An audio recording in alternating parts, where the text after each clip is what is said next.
Meu nome é Fernando Yost, eu sou consultor em manejo fitossanitário, pela Smart MIP, e a gente tem trabalhado bastante com citricultura mais recentemente. Há quanto tempo você está na citricultura? Minha idade não é muito avançada aí para o setor, a gente vê consultores com mais experiência, mas na pesquisa básica pelo menos uns 10 anos e aplicada aí nos últimos 5 anos a gente tem rodado bastante a citricultura. Qual é a região que vocês mais trabalham na citricultura? Onde tem citros.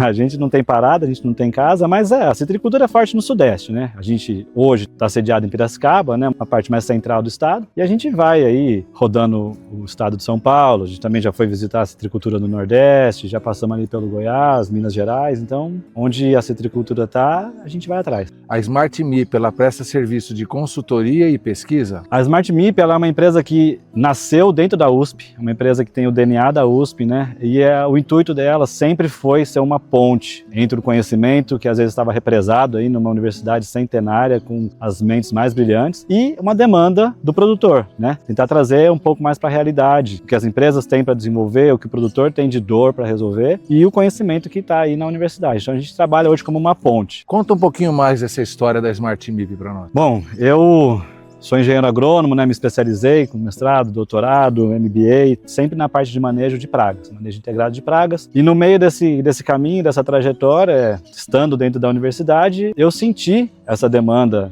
dos produtores, a demanda das empresas, E a gente se reuniu ali num grupo de pesquisadores e a gente decidiu levar adiante essa ideia de fazer uma conexão com as empresas, com as necessidades do campo. Então hoje a gente trabalha com treinamentos, a gente trabalha com programas de manejo, a gente trabalha no desenvolvimento final de produtos, de dose, de colocação ali, de posicionamento do produto. Então é aquele ajuste fino ali para resolver problemas dos produtores. E como é que entrou o controle biológico dentro da Smart MIP? Olha, o controle biológico eu diria que nasceu junto, a Smart MIP sempre teve isso dentro do nosso DNA. O MIP, do nosso nome, é o manejo integrado de pragas. E a gente entende que hoje não tem como a gente realizar o MIP sem ter o manejo biológico como uma dessas ferramentas aí, um desses pilares de sustentação dos programas de MIP. Nós somos defensores do biológico, do químico, do comportamental? Não, do geral. Nós somos defensores da integração das ferramentas. E a gente entende a necessidade, o posicionamento,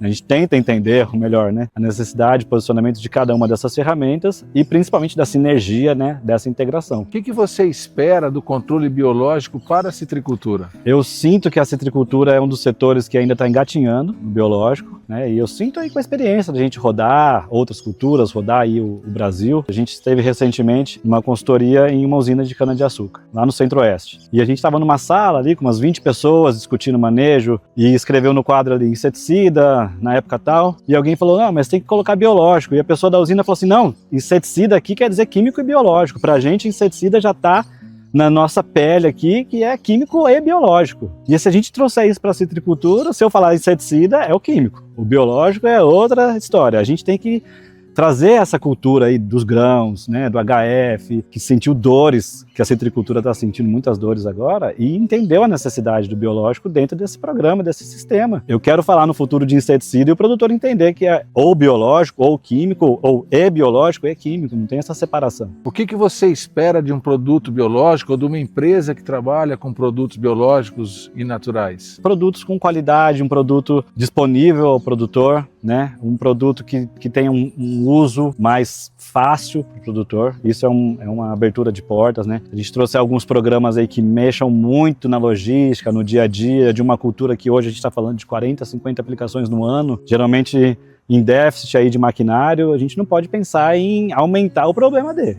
Então a gente tem que pensar em soluções, em estratégias que caminhem lado a lado com o dia a dia do produtor, e tragam resultados positivos e aditivos ao programa que já tem sido feito hoje. Na visão de um consultor, o que você precisa para poder recomendar um produto de origem biológica ou natural ou recomendar uma empresa? Recentemente estive num treinamento também aí dessa parte de habilidades, mais soft skills, habilidades emocionais, e ficou claro que o consultor ele vende confiança para o produtor. O produtor ele não compra nosso tempo, ele não compra nosso conhecimento, ele compra a nossa confiança. Então, para eu poder recomendar algo, eu também preciso confiar, nisso que eu estou testando. Então, o que a gente tem feito? Colocado à disposição nosso conhecimento, experimental, agronômico, a gente testa soluções. Se no nosso a nossa visão ali teve um resultado legal, eu tenho confiança para indicar para o produtor, olha, pode tentar usar nas suas condições, porque eu usei assim e funcionou. Eu não vou recomendar algo que eu não tenha confiança, porque meu nome ali, a minha confiança como produtor é o que está em jogo. Você tem recebido uma demanda maior de informações de produtos biológicos naturais por parte do produtor? Com certeza, com certeza. Eu acho que isso era ainda um degrau a ser vencido aí para abrir um pouco mais de portas para o biológico, nessa falta de conhecimento. E no final não é um bicho de 7 cabeças, ele é diferente do químico. Se você pegar ali, não é uma receita de bolo, não é um preto no branco, ele precisa de um pouco mais de conhecimento para você ter o melhor resultado, né? E aí o produtor, sentindo que existe abertura aí, que tem resultados positivos com o biológico, ele tem procurado a gente, junto com as empresas, né, para crescer nessa linha do conhecimento e aí a gente conseguir estabelecer os melhores programas. Nós também, como consultores, e eu vejo as empresas também crescendo junto nessa linha. Eu acho interessante isso, que não tem uma empresa que sabe mais que a outra, um produtor que sabe mais que o outro, um consultor que sabe mais que o outro, está todo mundo crescendo junto no desenvolvimento dos programas na citricultura, principalmente. Isso é interessante, porque aí todo mundo vai chegar no mesmo lugar aí no futuro. Qual que é o benefício que o produtor tem ao usar ou adquirir produtos de origem biológica ou natural para usar no seu processo de manejo? A gente tem que ir direto ao assunto, né? O produtor, a primeira coisa que ele quer é resolver o problema dele. E isso hoje a gente tem visto que as ferramentas químicas têm falhados aí em alguns alvos específicos e essa tem sido a principal porta, né, de entrada dos biológicos. Olha, eu preciso de algo aditivo aqui para resolver o problema do psilídeo, para resolver o problema do ácaro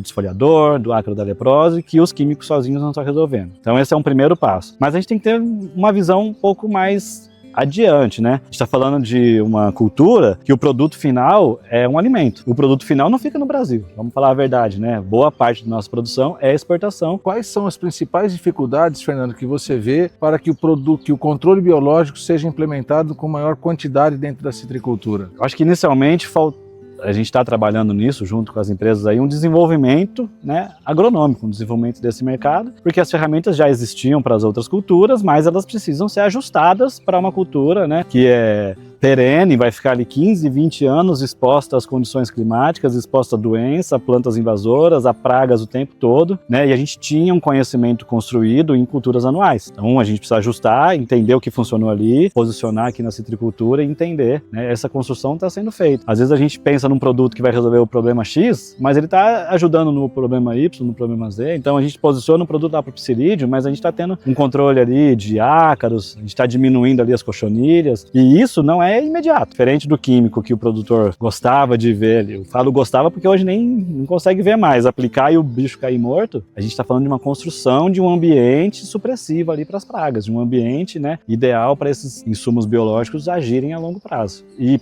pensando numa cultura perene, faz todo sentido. Quais são os produtos da Balago que vocês vêm testando aqui dentro da Smart MIP? Olha, a gente tem trabalhado principalmente com os produtos voltados, né, ao manejo de pragas, né, insetos e ácaros. Então a gente tem trabalhado aí com os fungos entomopatogênicos que estão voltados aos sugadores, ácaros estão voltados ao psilídeo. Vamos começar a estudar um pouquinho aí as cochonilhas. Estudamos alguns produtos voltados ao furão e esses extratos que a gente não pode ainda nem direcionar, porque eles estão tendo um efeito tão aditivo em várias pragas que eu não posso nem falar que o Holten, o Ravel funciona para essa ou aquela. A gente está entendendo junto com a Balagro, né, e junto com o produtor no dia a dia, no campo. Então hoje a gente tem a experimentação em nível controlado, de laboratório, de um campo experimental, mas a gente tem uma experimentação de campo, no dia a dia do produtor, na dificuldade do produtor, de implemento, de clima, de mão de obra, de disponibilidade de produto. E aí a gente está construindo, né, essa informação nessas diferentes frentes para ganhar tempo, para chegar mais rápido com um pacote um pouco mais completo para o produtor. Qual que é o tempo de pesquisa necessário para a gente introduzir um produto no mercado na visão sua e da Smart MIP?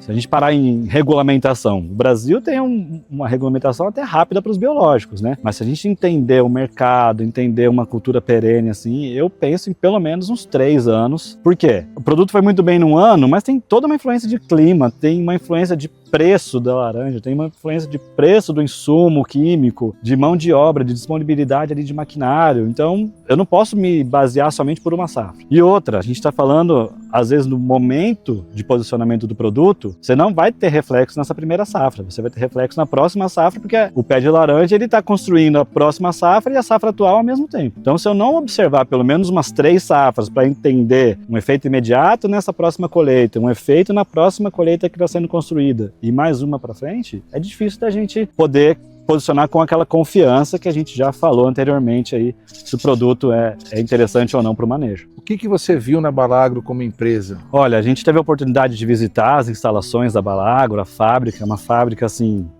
nível de outro país, aí, de outro continente, uma coisa muito tecnificada, grande, mas o que me chamou a atenção no dia da nossa visita, né? Tamanho não é documento. Ela estava em expansão, mas eu, como um pesquisador, um consultor, brilhou meus olhos a gente ter passado pelo P&D e visto que ali tem bons produtos, tem uma melhoria contínua, mas já está olhando para 5 anos, 10 anos e trazendo mais produtos, desenvolvendo mais produtos para, às vezes, resolver um problema que hoje nem existe, mas já estamos pensando que pode ser que vai necessitar aí de um produto mais específico, né, melhor desenvolvido para um problema pontual. Bom, a nossa visão, né, manejo integrado. A gente tem que pensar talvez um passo antes do biológico. É aquilo, o biológico para mim é uma ferramenta essencial. A gente não vai fazer manejo integrado sem o biológico, né? A gente vai precisar de ferramentas comportamentais, ferramentas químicas, ferramentas biológicas, mas se a gente pensar num manejo biológico sem o MIP, vamos dar um passo para trás, sem uma boa inspeção, sem um bom acompanhamento da lavoura. Eu vou chegar ali, tá um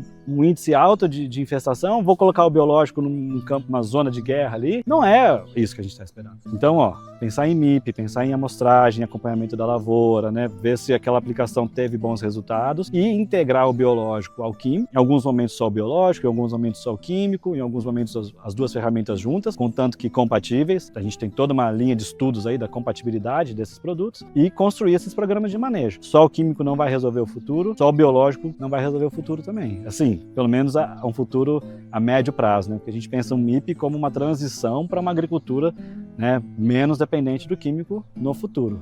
Mas se a gente vê a situação a médio prazo, a gente ainda vai precisar dos químicos, mas vamos integrar cada vez mais o biológico. Qual é o volume de calda que vocês indicam o uso dos produtos biológicos e naturais? Olha, o meu posicionamento, voltando naquela resposta ali de não mexer muito no dia a dia do produtor, os produtores que a gente tem acompanhado hoje têm feito um bom volume de calda ali, 60, 80 milímetros por metro cúbico para o psirídeo, 120, 150 para o ácaro da leprose. Por quê? Não estou falando só do biológico. O químico, se não tiver um bom volume de calda, não vai performar. E isso tem sido visto, não é o Fernando que está falando. Então, se a gente seguir o que os bons produtores aí têm voltado a preconizar de um volume de calda maior, vamos começar por ali, vamos manter o que está sendo feito, mas é aquilo, o biológico precisa encontrar o alvo. Quanto maior volume de calda, mais interessante. Mas tem toda uma logística de uma operação. A gente também não pode irrigar a planta com pulverizador, porque não fecha a conta no fim do dia.